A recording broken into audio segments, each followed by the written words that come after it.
ನಮಸ್ಕಾರ ಸ್ನೇಹಿತರೆ. ನಮ್ಮ ಸನಾತನ ಧರ್ಮದ ಅತ್ಯಂತ ಪವಿತ್ರವಾದ ಮಾಸಗಳಲ್ಲಿ ಒಂದಾಗಿರುವ ಶ್ರಾವಣ ಮಾಸದ ಬಗ್ಗೆ ಇಂದು ಸಂಪೂರ್ಣವಾಗಿ ತಿಳಿದುಕೊಳ್ಳೋಣ. ಶ್ರಾವಣ ಮಾಸವನ್ನು ಏಕೆ ಪವಿತ್ರವೆಂದು ಕರೆಯುತ್ತಾರೆ? ಈ ಮಾಸದಲ್ಲಿ ದೇವರ ಪೂಜೆ, ವ್ರತ, ಉಪವಾಸ, ಅಭಿಷೇಕ ಮತ್ತು ದಾನಗಳನ್ನು ಏಕೆ ಮಾಡಬೇಕು? ಪುರಾಣಗಳಲ್ಲಿ ಶ್ರಾವಣ ಮಾಸದ ಬಗ್ಗೆ ಏನು ಹೇಳಲಾಗಿದೆ? ಶಾಸ್ತ್ರಗಳ ಪ್ರಕಾರ ಈ ಮಾಸದ ವಿಶೇಷತೆ ಏನು? ಮತ್ತು ನಮ್ಮ ಹಿರಿಯರು ಶ್ರಾವಣ ಮಾಸದಲ್ಲಿ ಅನೇಕ ನಿಯಮಗಳನ್ನು ಪಾಲಿಸಲು ಏಕೆ ಹೇಳುತ್ತಿದ್ದರು?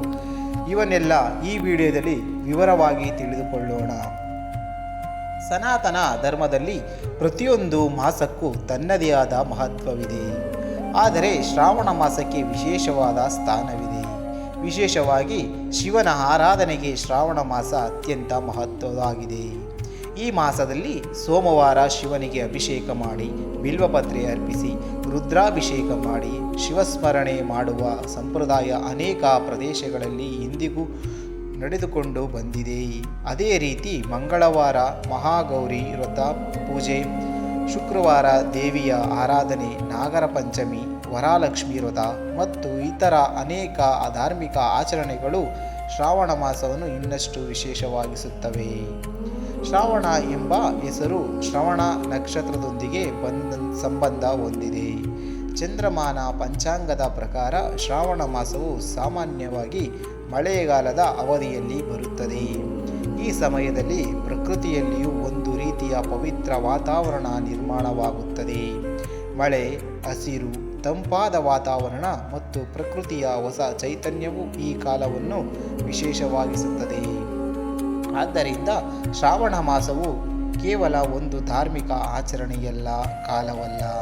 ಪ್ರಕೃತಿ, ದೇಹ, ಮನಸ್ಸು ಮತ್ತು ಆಧ್ಯಾತ್ಮಿಕ ಜೀವನವನ್ನು ಶುದ್ಧೀಕರಿಸಿಕೊಳ್ಳುವ ಕಾಲವಾಗಿಯೂ ನಮ್ಮ ಪರಂಪರೆಯಲ್ಲಿ ಕಾಣಲಾಗಿದೆ.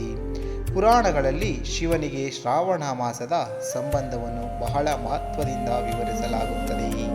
ಸಮುದ್ರ ಮಂಥನದ ಸಂದರ್ಭದಲ್ಲಿ ದೇವತೆಗಳು ಮತ್ತು ಅಸುರರು ಅಮೃತವನ್ನು ಪಡೆಯಲು ಕ್ಷೀರಸಾಗರವನ್ನು ಮಂಥಿಸಿದಾಗ ಅನೇಕ ವಸ್ತುಗಳು ಹೊರಬಂದವು.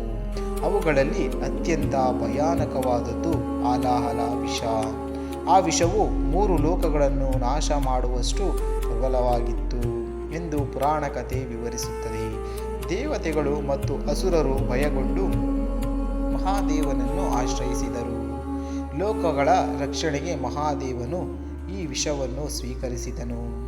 ವಿಷವನ್ನು ನುಂಗಿದಾಗ ಅದು ಶಿವನ ಕಂಠದಲ್ಲಿ ನಿಂತ ಕಾರಣ ಅವರಿಗೆ ನೀಲಕಂಠ ಎಂಬ ಹೆಸರು ಪ್ರಸಿದ್ಧವಾಯಿತು. ಈ ಸಂದರ್ಭದಲ್ಲಿ ಶಿವನ ದೇಹ ಉಷ್ಣತೆಯನ್ನು ಶಮನಗೊಳಿಸಲು ದೇವತೆಗಳು ಮತ್ತು ಭಕ್ತರು ನೀರು, ಹಾಲು ಮುಂತಾದವುಗಳಿಂದ ಅಭಿಷೇಕ ಮಾಡಿದರೆಂಬ ಪರಂಪರೆ ಇದೆ. ಈ ಕಾರಣದಿಂದಲೇ ಶಿವನಿಗೆ ಅಭಿಷೇಕ ಮಾಡುವುದು ಅತ್ಯಂತ ಪವಿತ್ರವಾದ ಸೇವೆ ಎಂದು ಭಕ್ತರು ಭಾವಿಸುತ್ತಾರೆ. ಶ್ರಾವಣ ಮಾಸದಲ್ಲಿ ಶಿವಲಿಂಗಕ್ಕೆ ನೀರಿನ ಅಭಿಷೇಕ ಮಾಡುವುದರ ಹಿಂದೆ ಇದೇ ರೀತಿಯ ಪೌರಾಣಿಕ ಭಾವನೆ ಪ್ರಮುಖವಾಗಿದೆ. ಇಲ್ಲಿ ನಾವು ಒಂದು ವಿಷಯವನ್ನು ಅರ್ಥ ಮಾಡಿಕೊಳ್ಳಬೇಕು. ಪುರಾಣ ಕಥೆಗಳನ್ನು ಕೇವಲ ಘಟನೆಗಳಾಗಿ ನೋಡುವುದಕ್ಕಿಂತ ಅವುಗಳಲ್ಲಿರುವ ಆಧ್ಯಾತ್ಮಿಕ ಸಂದೇಶವನ್ನು ಅರ್ಥ ಮಾಡಿಕೊಳ್ಳಬೇಕು. ಹಲವಾರು ನಮ್ಮ ಜೀವನದಲ್ಲಿರುವ ಕೋಪ, ಅಹಂಕಾರ, ದ್ವೇಷ, ಅಸೂಯೆ ಮತ್ತು ದುಃಖಗಳ ಸಂಕೇತವೆಂದು ಭಾವಿಸಬಹುದು. ಶಿವನು ವಿಷವನ್ನು ಲೋಕದ ಮೇಲೆ ಹರಡಿದರೆ ತನ್ನಲ್ಲೇ ನಿಯಂತ್ರಿಸಿಕೊಂಡಂತೆ ಮನುಷ್ಯನು ತನ್ನೊಳಗಿನ ನಕಾರಾತ್ಮಕ ಭಾವನೆಗಳನ್ನು ನಿಯಂತ್ರಿಸಿಕೊಳ್ಳಬೇಕು ಎಂಬ ಸಂದೇಶ ಇಲ್ಲಿ ಕಾಣುತ್ತದೆ. ಶ್ರಾವಣ ಮಾಸದಲ್ಲಿ ಸೋಮವಾರಕ್ಕೆ ವಿಶೇಷವಾದ ಸ್ಥಾನವಿದೆ. ಶಿವನಿಗೆ ಸೋಮವಾರ ಅತ್ಯಂತ ಪ್ರಿಯ ಎಂಬ ಭಕ್ತಿ ಪರಂಪರೆ ಇದೆ. ಆದ್ದರಿಂದ ಶ್ರಾವಣ ಸೋಮವಾರದಂದು ಶಿವಾಲಯಕ್ಕೆ ಹೋಗಿ ಶಿವಲಿಂಗಕ್ಕೆ ಜಲಾಭಿಷೇಕ ಮಾಡಿ ಬಿಲ್ವಪತ್ರೆ ಅರ್ಪಿಸಿ ಓಂ ನಮಃ ಶಿವಾಯ ಎಂಬ ಪಂಚಾಕ್ಷರಿ ಮಂತ್ರವನ್ನು ಜಪಿಸುವುದು ಬಹಳ ಪವಿತ್ರವೆಂದು ಭಕ್ತರು ನಂಬುತ್ತಾರೆ. ಶಿವನಿಗೆ ಬಿಲ್ವಪತ್ರೆ ಅರ್ಪಿಸುವ ಸಂಪ್ರದಾಯಕ್ಕೂ ವಿಶೇಷ ಮಹತ್ವವಿದೆ. ಬಿಲ್ವದ 3 ಎಲೆಗಳು ಶಿವನ ತ್ರಿನೇತ್ರ, ತ್ರಿಗುಣ ಮತ್ತು ತ್ರಿಶಕ್ತಿಯೊಂದಿಗೆ ಸಂಬಂಧಿಸಿ ಭಕ್ತಿ ಪರಂಪರೆಯಲ್ಲಿ ವಿವರಿಸಲಾಗುತ್ತದೆ. ಬಿಲ್ವಪತ್ರೆಯನ್ನು ಶುದ್ಧ ಭಕ್ತಿಯಿಂದ ಅರ್ಪಿಸುವುದು ಶಿವಾರಾಧನೆಯ ಮೂಲಕ ಭಾಗವಾಗಿ, ಅಂದರೆ ಪೂಜೆಯಲ್ಲಿ ಸ್ಥಳೀಯ ದೇವಾಲಯದ ಆಚರಣೆ ಮತ್ತು ಕುಟುಂಬದ ಸಂಪ್ರದಾಯಗಳನ್ನು ಗೌರವಿಸುವುದು ಮುಖ್ಯ. ಶ್ರಾವಣ ಮಾಸದಲ್ಲಿ ಉಪವಾಸ ಮತ್ತು ವ್ರತಗಳನ್ನು ಆಚರಿಸುವ ಸಂಪ್ರದಾಯವೂ ಇದೆ. ಉಪವಾಸ ಎಂದರೆ ಕೇವಲ ಆಹಾರ ಸೇವಿಸದೇ ಇರುವುದಷ್ಟೇ ಅಲ್ಲ. ಉಪ ಎಂದರೆ ಸಮೀಪ ಮತ್ತು ವಾಸ ಎಂದರೆ ವಾಸಿಸುವುದು ಎಂಬ ಅರ್ಥದಲ್ಲಿ ದೇವರ ಸಮೀಪ ಮನಸ್ಸನ್ನು ಕೊಂಡೊಯ್ಯುವುದು ಎಂಬ ಆಧ್ಯಾತ್ಮಿಕ ಅರ್ಥವನ್ನು ಉಪವಾಸಕ್ಕೆ ನೀಡಲಾಗಿದೆ. ಆಹಾರದ ನಿಯಮದ ಜೊತೆ ಮಾತು, ಚಿಂತನೆ ಮತ್ತು ವರ್ತನೆಯಲ್ಲಿಯೂ ನಿಯಮವನ್ನು ಪಾಲಿಸುವುದೇ ನಿಜವಾದ ವ್ರತದ ಉದ್ದೇಶ. ಶ್ರಾವಣ ಮಾಸದಲ್ಲಿ ಅನೇಕ ಕುಟುಂಬಗಳಲ್ಲಿ ಮಾಂಸಾಹಾರವನ್ನು ತ್ಯಜಿಸಿ ಸಾತ್ವಿಕ ಆಹಾರವನ್ನು ಸೇವಿಸುವ ಸಂಪ್ರದಾಯವಿದೆ. ಇದನ್ನು ಧಾರ್ಮಿಕ ಶುದ್ಧತೆಯ ಭಾಗವಾಗಿ ಹಿರಿಯರು ಪಾಲಿಸುತ್ತಿದ್ದರು. ಮಳೆಗಾಲದಲ್ಲಿ ಆಹಾರ ಶುದ್ಧತೆ ಮತ್ತು ದೇಹದ ಆರೈಕೆಯು ಮುಖ್ಯವಾಗಿರುವುದರಿಂದ ನಿಯಮಿತ ಮತ್ತು ಸರಳ ಆಹಾರ ಸೇವಿಸುವ ಪದ್ಧತಿ ಆರೋಗ್ಯದ ದೃಷ್ಟಿಯಿಂದಲೂ ಉಪಯುಕ್ತವಾಗಿರಬಹುದು. ಉಪವಾಸವನ್ನು ಆರೋಗ್ಯಕ್ಕೆ ತೊಂದರೆಯಾಗುವ ರೀತಿಯಲ್ಲಿ ಮಾಡಬಾರದು. ಶ್ರಾವಣ ಮಾಸದಲ್ಲಿ ಮಂಗಳವಾರದ ದಿನ ಮಹಾಗೌರಿ ಪೂಜೆಗೆ ವಿಶೇಷ ಮಹತ್ವವಿದೆ. ವಿಶೇಷವಾಗಿ ವಿವಾಹಿತ ಮಹಿಳೆಯರು ಕುಟುಂಬದ ಕ್ಷೇಮ, ಪತಿ ಮತ್ತು ಮಕ್ಕಳ ಆರೋಗ್ಯ, ದಾಂಪತ್ಯ ಸೌಭಾಗ್ಯ ಹಾಗೂ ಕುಟುಂಬದ ಸಮೃದ್ಧಿಗಾಗಿ ಮಂಗಳ ಗೌರಿ ವ್ರತವನ್ನು ಆಚರಿಸುವ ಪರಂಪರೆ ಹಲವು ಪ್ರದೇಶಗಳಲ್ಲಿ ಕಂಡುಬರುತ್ತದೆ. ಮಂಗಳ ಗೌರಿ ದೇವಿಯನ್ನು ಪಾರ್ವತಿ ದೇವಿಯ ರೂಪವೆಂದು ಭಕ್ತಿ ಪರಂಪರೆಯಲ್ಲಿ ಆರಾಧಿಸಲಾಗುತ್ತದೆ. ಅದೇ ರೀತಿ ಶ್ರಾವಣ ಮಾಸದಲ್ಲಿ ಶುಕ್ರವಾರದ ದಿನ ಮಹಾಲಕ್ಷ್ಮಿ ಮತ್ತು ಇತರ ದೇವಿಯ ಆರಾಧನೆಗೆ ವಿಶೇಷ ಸ್ಥಾನವಿದೆ. ಮನೆ ಸ್ವಚ್ಛಗೊಳಿಸಿ ದೇವರ ಪೂಜೆ ಮಾಡಿ ದೀಪ ಬೆಳಗಿಸಿ ನೈವೇದ್ಯ ಅರ್ಪಿಸಿ ಕುಟುಂಬದ ಕ್ಷೇಮ ಮತ್ತು ಸಮೃದ್ಧಿಗಾಗಿ ಪ್ರಾರ್ಥಿಸುವ ಸಂಪ್ರದಾಯ ನಮ್ಮ ಮನೆಗಳಲ್ಲಿ ಬಹಳ ಹಿಂದಿನಿಂದಲೂ ನಡೆದುಕೊಂಡು ಬಂದಿದೆ. ಶ್ರಾವಣ ಮಾಸದ ಮತ್ತೊಂದು ಪ್ರಮುಖ ಆಚರಣೆ ನಾಗರ ಪಂಚಮಿ. ನಾಗ ದೇವತೆಯ ಪೂಜೆಯಲ್ಲಿ ಈ ಆಚರಣೆಯು ನಮ್ಮ ಸನಾತನ ಪರಂಪರೆಯಲ್ಲಿ ಪ್ರಕೃತಿ ಮತ್ತು ಜೀವ ಜಗತ್ತಿನೊಂದಿಗೆ ಮನುಷ್ಯನ ಸಂಬಂಧವನ್ನು ನೆನಪಿಸುತ್ತದೆ. ಸರ್ಪಗಳನ್ನು ಕೇವಲ ಭಯಪಡುವ ಜೀವಿಗಳೆಂದು ನೋಡುವುದಕ್ಕಿಂತ ಪ್ರಕೃತಿಯ ಒಂದು ಪ್ರಮುಖ ಭಾಗವೆಂದು ಗೌರವಿಸುವ ಮನೋಭಾವವನ್ನು ನಾಗಾರಾಧನೆಯ ಮೂಲಕ ಬೆಳೆಸಲಾಗಿದೆ. ನಾಗಪಂಚಮಿಯ ಆಚರಣೆಯ ಪ್ರದೇಶಾನುಸಾರ ಬದಲಾಗುತ್ತದೆ. ಆದ್ದರಿಂದ ಸ್ಥಳೀಯ ಸಂಪ್ರದಾಯದಂತೆ ಪೂಜೆ ಮಾಡುವುದು ಉತ್ತಮ. ಶ್ರಾವಣ ಮಾಸದಲ್ಲಿ ಬರುವ ವರಮಹಾಲಕ್ಷ್ಮಿ ವ್ರತವು ಬಹಳ ಪ್ರಸಿದ್ಧವಾಗಿದೆ. ಲಕ್ಷ್ಮಿಯನ್ನು ಪೂಜಿಸಿ ಕುಟುಂಬದ ಆರೋಗ್ಯ, ಐಶ್ವರ್ಯ ಮತ್ತು ಸಂತಾನ ಮತ್ತು ಸಮೃದ್ಧಿಗಾಗಿ ಪ್ರಾರ್ಥಿಸುವ ಈ ವ್ರತವನ್ನು ಅನೇಕ ಮಹಿಳೆಯರು ಭಕ್ತಿಯಿಂದ ಆಚರಿಸುತ್ತಾರೆ.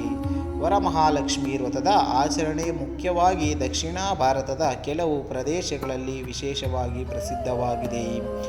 ಶ್ರಾವಣ ಮಾಸದಲ್ಲಿ ದಾನ ಮಾಡುವುದಕ್ಕೂ ಮಹತ್ವವಿದೆ. ಅನ್ನದಾನ, ವಸ್ತ್ರದಾನ, ಅಗತ್ಯವಿರುವವರಿಗೆ ಸಹಾಯ ಮಾಡುವುದು, ಗೋಸೇವೆ, ದೇವಾಲಯ ಸೇವೆ ಮತ್ತು ಸಾಧ್ಯವಾದಷ್ಟು ಧಾರ್ಮಿಕ ಮತ್ತು ಸಾಮಾಜಿಕ ಸೇವೆಗಳನ್ನು ಮಾಡುವುದು ಪುಣ್ಯಕರವೆಂದು ಧಾರ್ಮಿಕ ಪರಂಪರೆ ತಿಳಿಸುತ್ತದೆ. ದಾನದ ನಿಜವಾದ ಉದ್ದೇಶ ಕೇವಲ ಪುಣ್ಯ ಪಡೆಯುವುದಲ್ಲ, ನಮ್ಮಲ್ಲಿರುವುದನ್ನು ಇತರರೊಂದಿಗೆ ಹಂಚಿಕೊಳ್ಳುವ ಮನೋಭಾವ ಬೆಳೆಸಬಹುದಾಗಿದೆ. ಶ್ರಾವಣ ಮಾಸದಲ್ಲಿ ದೇವಾಲಯಗಳಿಗೆ ಹೋಗುವುದನ್ನು ಹಿರಿಯರು ವಿಶೇಷವಾಗಿ ಪ್ರೋತ್ಸಾಹಿಸುತ್ತಿದ್ದರು. ದೇವಾಲಯಕ್ಕೆ ಹೋಗಿ ದೇವರ ದರ್ಶನ ಮಾಡುವುದು, ಪ್ರದಕ್ಷಿಣೆ ಹಾಕುವುದು, ದೀಪ ಹಚ್ಚುವುದು, ಮಂತ್ರ ಜಪಿಸುವುದು ಮತ್ತು ಸ್ವಲ್ಪ ಸಮಯ ಧ್ಯಾನದಲ್ಲಿ ಕಳೆಯುವುದು ಮನಸ್ಸಿಗೆ ಶಾಂತಿ ನೀಡುತ್ತದೆ. ದೇವಾಲಯದ ವಾತಾವರಣದಲ್ಲಿ ಕೆಲವು ಸಮಯ ಮೌನವಾಗಿ ಕುಳಿತುಕೊಳ್ಳುವುದರಿಂದ ಮನಸ್ಸಿನ ಚಂಚಲತೆ ಕಡಿಮೆಯಾಗಲು ಸಹಾಯವಾಗಬಹುದು. ಶಾಸ್ತ್ರಗಳಲ್ಲಿ ಧಾರ್ಮಿಕ ಆಚರಣೆಯ ಮುಖ್ಯ ಉದ್ದೇಶ ಮನುಷ್ಯನ ಜೀವನವನ್ನು ನಿಯಮಿತಗೊಳಿಸುವುದು ಮತ್ತು ಮನಸ್ಸನ್ನು ದೇವರ ಕಡೆಗೆ ಕೊಂಡೊಯ್ಯುವುದು ಎಂದು ಅರ್ಥೈಸಬಹುದು. ಆದ್ದರಿಂದ ಶ್ರಾವಣ ಮಾಸದಲ್ಲಿ ಪೂಜೆ ಮಾಡುವಾಗ ಕೇವಲ ಹೊರಗಿನ ಆಚರಣೆಗಳಿಗೆ ಮಾತ್ರ ಮಹತ್ವ ನೀಡದೆ ಮನಸ್ಸಿನ ಶುದ್ಧತೆ, ಸತ್ಯವಾದ ಮಾತು, ಒಳ್ಳೆಯ ನಡೆ, ಪರೋಪಕಾರ ಮತ್ತು ಭಕ್ತಿಗೂ ಸಮಾನ ಮಹತ್ವ ನೀಡಬೇಕು. ಶ್ರಾವಣ ಮಾಸವನ್ನು ಆಚರಿಸುವಾಗ ನಾವು ಒಂದು ಪ್ರಮುಖ ವಿಚಾರವನ್ನು ನೆನಪಿಟ್ಟುಕೊಳ್ಳಬೇಕು. ದೇವರಿಗೆ ಪೂಜೆ ಮಾಡುವುದು ಎಂದರೆ ದೇವರಿಂದ ಏನಾದರೂ ಪಡೆಯಲು ಮಾತ್ರ ಮಾಡುವ ವ್ಯವಹಾರವಲ್ಲ. ದೇವರ ಮುಂದೆ ನಮ್ಮ ಅಹಂಕಾರವನ್ನು ಬಿಟ್ಟು ನಮ್ಮ ತಪ್ಪುಗಳನ್ನು ಅರಿತು ಒಳ್ಳೆಯ ಜೀವನ ನಡೆಸಲು ಸಂಕಲ್ಪ ಮಾಡುವುದು ನಿಜವಾದ ಆರಾಧನೆ. ಶ್ರಾವಣ ಮಾಸದಲ್ಲಿ ಪ್ರತಿದಿನ ಬೆಳಿಗ್ಗೆ ಅಥವಾ ಸಂಜೆ ದೀಪ ಬೆಳಗಿಸಿ ದೇವರನ್ನು ಸ್ಮರಿಸಬಹುದು. ಸಾಧ್ಯವಾದರೆ ಶಿವನಿಗೆ ಜಲಾಭಿಷೇಕ ಮಾಡಬಹುದು.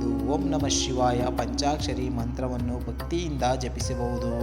ದೇವಾಲಯಕ್ಕೆ ಹೋಗಲು ಸಾಧ್ಯವಿಲ್ಲದವರು ಮನೆಯಲ್ಲಿಯೇ ಶುದ್ಧವಾದ ಸ್ಥಳದಲ್ಲಿ ದೇವರ ಚಿತ್ರ ಅಥವಾ ಲಿಂಗದ ಮುಂದೆ ಪೂಜೆ ಮಾಡಬಹುದು. ಪೂಜೆಯ ವಿಧಾನದಲ್ಲಿ ಕುಟುಂಬದ ಸಂಪ್ರದಾಯ ಅಥವಾ ಗುರುಗಳ ಮಾರ್ಗದರ್ಶನವನ್ನು ಅನುಸರಿಸುವುದು ಮುಖ್ಯ. ಶ್ರಾವಣ ಮಾಸದಲ್ಲಿ ರಾಮಾಯಣ, ಮಹಾಭಾರತ, ಶಿವಪುರಾಣ, ವಿಷ್ಣು ಪುರಾಣ, ದೇವಿ ಮಹಾತ್ಮೆ ಮತ್ತು ಇತರ ಧಾರ್ಮಿಕ ಗ್ರಂಥಗಳ ಪಾರಾಯಣ ಅಥವಾ ಶ್ರಾವಣ ಮಾಡುವ ಸಂಪ್ರದಾಯವೂ ಇದೆ. ಧಾರ್ಮಿಕ ಗ್ರಂಥಗಳು ಓದುವುದರಿಂದ ಅಥವಾ ಕೇಳುವುದರಿಂದ ನಮ್ಮ ಜೀವನದಲ್ಲಿ ಧರ್ಮ, ಸತ್ಯ, ಭಕ್ತಿ ಮತ್ತು ಕರ್ತವ್ಯದ ಬಗ್ಗೆ ಚಿಂತನೆ ಮೂಡುತ್ತದೆ. ಇನ್ನೊಂದು ಮುಖ್ಯವಾದ ವಿಚಾರವೇನೆಂದರೆ ಶ್ರಾವಣ ಮಾಸದ ಆಚರಣೆ ಎಲ್ಲ ಪ್ರದೇಶಗಳಲ್ಲಿಯೂ ಒಂದೇ ರೀತಿಯೇ ಇರುವುದಿಲ್ಲ. ಪಂಚಾಂಗ ಪದ್ಧತಿ, ಕುಟುಂಬದ ಸಂಪ್ರದಾಯ ಮತ್ತು ಪ್ರಾದೇಶಿಕ ಆಚರಣೆಗಳ ಪ್ರಕಾರ ಕೆಲವು ವ್ರತಗಳು ಮತ್ತು ಹಬ್ಬದ ದಿನಾಂಕಗಳಲ್ಲಿ ವ್ಯತ್ಯಾಸ ಇರಬಹುದು. ಆದ್ದರಿಂದ ಒಂದು ಪ್ರದೇಶದ ಆಚರಣೆಯನ್ನು ಎಲ್ಲರೂ ಕಡ್ಡಾಯ ನಿಯಮವೆಂದು ಹೇಳುವುದು ಸರಿಯಲ್ಲ. ಶ್ರಾವಣ ಮಾಸದಲ್ಲಿ ನಾವು ಏನು ಮಾಡಬೇಕು ಎಂಬುದಕ್ಕಿಂತ ಯಾವ ಮನೋಭಾವನೆಯಿಂದ ಮಾಡಬೇಕು ಎಂಬುದು ಹೆಚ್ಚು ಮುಖ್ಯ. ಬೆಳಿಗ್ಗೆ ಎದ್ದು ದೇವರನ್ನು ಸ್ಮರಿಸುವುದು, ಮನೆಯ ಸ್ವಚ್ಛತೆಯನ್ನು ಕಾಪಾಡುವುದು, ಹಿರಿಯರನ್ನು ಗೌರವಿಸುವುದು, ಅಗತ್ಯವಿರುವವರಿಗೆ ಸಹಾಯ ಮಾಡುವುದು, ಸುಳ್ಳು ಮತ್ತು ಕೆಟ್ಟ ಮಾತುಗಳನ್ನು ಕಡಿಮೆ ಮಾಡುವುದು, ಕೋಪವನ್ನು ನಿಯಂತ್ರಿಸುವುದು ಮತ್ತು ಸಾಧ್ಯವಾದಷ್ಟು ಸಾತ್ವಿಕ ಜೀವನ ನಡೆಸುವುದು ಶ್ರಾವಣ ಮಾಸದ ನಿಜವಾದ ಸಂದೇಶವನ್ನು ಜೀವನದಲ್ಲಿ ಅಳವಡಿಸಿಕೊಂಡಂತೆ ಆಗುತ್ತದೆ. ಶಿವನಿಗೆ ಅಭಿಷೇಕ ಮಾಡುವಾಗ ನೀರು, ಹಾಲು ಅಥವಾ ಇನ್ನಿತರ ದ್ರವ್ಯಗಳನ್ನು ಬಳಸುವ ಪದ್ಧತಿ ವಿವಿಧ ಸಂಪ್ರದಾಯಗಳಲ್ಲಿ ಕಂಡುಬರುತ್ತದೆ. ಆದರೆ ಪೂಜೆಯಲ್ಲಿ ಅತಿಯಾದ ವಸ್ತು ವ್ಯರ್ಥವಾಗದಂತೆ ನೋಡಿಕೊಳ್ಳುವುದು ಸಹ ನಮ್ಮ ಜವಾಬ್ದಾರಿ. ಭಕ್ತಿ ಎಂದರೆ ಪ್ರಕೃತಿಯನ್ನು ಗೌರವಿಸುವುದು ಹೌದು. ಆದ್ದರಿಂದ ನೀರನ್ನು ವ್ಯರ್ಥ ಮಾಡದೆ ಸಾಧ್ಯವಾದಷ್ಟು ಸರಳವಾಗಿ ಮತ್ತು ಶ್ರದ್ಧೆಯಿಂದ ಪೂಜೆ ಮಾಡಬಹುದು. ಶ್ರಾವಣ ಮಾಸವು ನಮಗೆ ಮತ್ತೊಂದು ದೊಡ್ಡ ಪಾಠವನ್ನು ಕಲಿಸುತ್ತದೆ. ಮನುಷ್ಯನ ಜೀವನದಲ್ಲಿ ಎಲ್ಲ ಸಮಸ್ಯೆಗಳಿದ್ದರೂ ಭಕ್ತಿಯಿಂದ, ಶಾಂತಿಯಿಂದ ಮತ್ತು ಧೈರ್ಯದಿಂದ ಅವುಗಳನ್ನು ಎದುರಿಸಬೇಕು.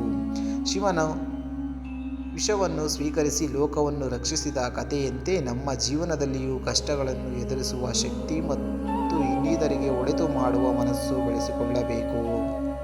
ಹೀಗಾಗಿ ಶ್ರಾವಣ ಮಾಸ ಎಂದರೆ ಕೇವಲ ಸೋಮವಾರ ಉಪವಾಸ ಮಾಡುವುದು ಮಾಸವಲ್ಲ.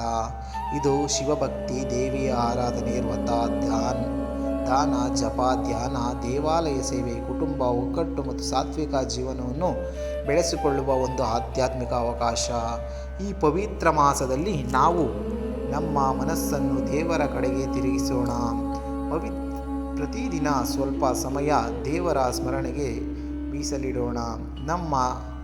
ನಮ್ಮಿಂದ ಸಾಧ್ಯವಾದಷ್ಟು ಒಳ್ಳೆಯ ಕೆಲಸ ಮಾಡೋಣ. ಹಸಿದವರಿಗೆ ಅನ್ನ ನೀಡೋಣ, ಅಗತ್ಯವಿರುವವರಿಗೆ ಸಹಾಯ ಮಾಡೋಣ, ಹಿರಿಯರನ್ನು ಗೌರವಿಸೋಣ, ಪ್ರಕೃತಿಯನ್ನು ಕಾಪಾಡೋಣ ಮತ್ತು ಎಲ್ಲದಕ್ಕಿಂತ ಮುಖ್ಯವಾಗಿ ನಮ್ಮ ಮನಸ್ಸಿನಲ್ಲಿರುವ ಕೋಪ, ದ್ವೇಷ, ಅಹಂಕಾರ ಮತ್ತು ಅಸೂಯೆಯನ್ನು ಕಡಿಮೆ ಮಾಡಿಕೊಳ್ಳುವ ಪ್ರಯತ್ನಿಸೋಣ. ಶ್ರಾವಣ ಮಾಸದ ನಿಜವಾದ ಫಲವೆಂದರೆ ಕೇವಲ ಹಣ, ಐಶ್ವರ್ಯ ಅಥವಾ ಇಷ್ಟಾರ್ಥಗಳ ಸಿದ್ಧಿ ಮಾತ್ರವಲ್ಲ. ಮನಸ್ಸಿಗೆ ಶಾಂತಿ, ಜೀವನದಲ್ಲಿ ನಿಯಮ, ಕುಟುಂಬದಲ್ಲಿ ಒಗ್ಗಟ್ಟು, ಧರ್ಮದ ಮೇಲೆ ನಂಬಿಕೆ ಮತ್ತು ಒಳ್ಳೆಯ ಕಾರ್ಯಗಳನ್ನು ಮಾಡುವ ಪ್ರೇರಣೆ ದೊರೆಯುವುದು ಕೂಡ ಈ ಆಚರಣೆಯ ಮಹತ್ವವಾಗಿದೆ. ಆದ್ದರಿಂದ ಸ್ನೇಹಿತರೆ, ಶ್ರಾವಣ ಮಾಸವನ್ನು ಭಕ್ತಿಯಿಂದ ಆಚರಿಸೋಣ. ಶಿವನಿಗೆ ಜಲಾಭಿಷೇಕ ಮಾಡಿ ಬಿಲ್ವಪತ್ರೆ ಅರ್ಪಿಸಿ ಓಂ ನಮಃ ಶಿವಾಯ ಎಂದು ಜಪಿಸೋಣ. ದೇವಿಯ ಆರಾಧನೆ ಮಾಡೋಣ, ನಾಗದೇವತೆಯನ್ನು ಗೌರವಿಸೋಣ, ಸಾಧ್ಯವಾದಷ್ಟು ದಾನ ಮತ್ತು ಸೇವೆ ಮಾಡೋಣ. ಆದರೆ ಇವೆಲ್ಲವನ್ನು ಪ್ರದರ್ಶನಕ್ಕಾಗಿ ಮಾಡದೆ ನಿಜವಾದ ಭಕ್ತಿ ಮತ್ತು ಶುದ್ಧ ಮನಸ್ಸಿನಿಂದ ಮಾಡೋಣ. ಕೊನೆಯಲ್ಲಿ ಒಂದು ಮಾತು: ದೇವರನ್ನು ಸಂತೋಷಪಡಿಸುವ ಅತ್ಯುತ್ತಮ ಮಾರ್ಗವೆಂದರೆ ದೇವರ ದೃಷ್ಟಿಯಲ್ಲಿರುವ ಜೀವಿಗಳಿಗೆ ಸಾಧ್ಯವಾದಷ್ಟು ಒಳಿತು ಮಾಡುವುದು, ನಮ್ಮ ಮಾತಿನಿಂದ ಯಾರಿಗೂ ನೋವಾಗದಂತೆ ನೋಡಿಕೊಳ್ಳುವುದು, ನಮ್ಮ ಕೈಯಿಂದ ಸಾಧ್ಯವಾದಷ್ಟು ಸಹಾಯ ಮಾಡುವುದು ಮತ್ತು ನಮ್ಮ ಮನಸ್ಸಿನಲ್ಲಿ ಭಕ್ತಿಯನ್ನು ಬೆಳೆಸಿಕೊಳ್ಳುವುದು. ಇದೇ ಶ್ರಾವಣ ಮಾಸದ ನಿಜವಾದ ಮಹತ್ವ. ಓಂ ನಮಃ ಶಿವಾಯ. ಹರ ಹರ ಮಹಾದೇವ್. ನಿಮಗೆ ಈ ಮಾಹಿತಿ ಇಷ್ಟವಾಗಿದ್ದರೆ ಈ ವಿಡಿಯೋವನ್ನು ಲೈಕ್ ಮಾಡಿ, ನಿಮ್ಮ ಸ್ನೇಹಿತರೊಂದಿಗೆ ಮತ್ತು ನಿಮ್ಮ ಕುಟುಂಬದವರಿಗೆ ಹಂಚಿಕೊಳ್ಳಿ. ಇಂತಹ ಸನಾತನ ಧರ್ಮ, ಪುರಾಣ, ದೇವರ ಆರಾಧನೆ ಮತ್ತು ನಮ್ಮ ಹಿರಿಯರ ಆಚರಣೆಗಳ ಹಿಂದಿರುವ ಅರ್ಥವನ್ನು ತಿಳಿದುಕೊಳ್ಳಲು ನಮ್ಮ ಚಾನಲನ್ನು ಸಬ್ಸ್ಕ್ರೈಬ್ ಮಾಡಿ. ಮುಂದಿನ ವಿಡಿಯೋದಲ್ಲಿ ಮತ್ತೊಂದು ಪವಿತ್ರವಾದ ವಿಷಯದೊಂದಿಗೆ ನಿಮ್ಮನ್ನು ಭೇಟಿಯಾಗೋಣ. ಶ್ರೀ ಮಹಾದೇವನ ಅನುಗ್ರಹ ನಿಮ್ಮ ಎಲ್ಲರ ಮೇಲೂ ಇರಲಿ. ಧನ್ಯವಾದಗಳು.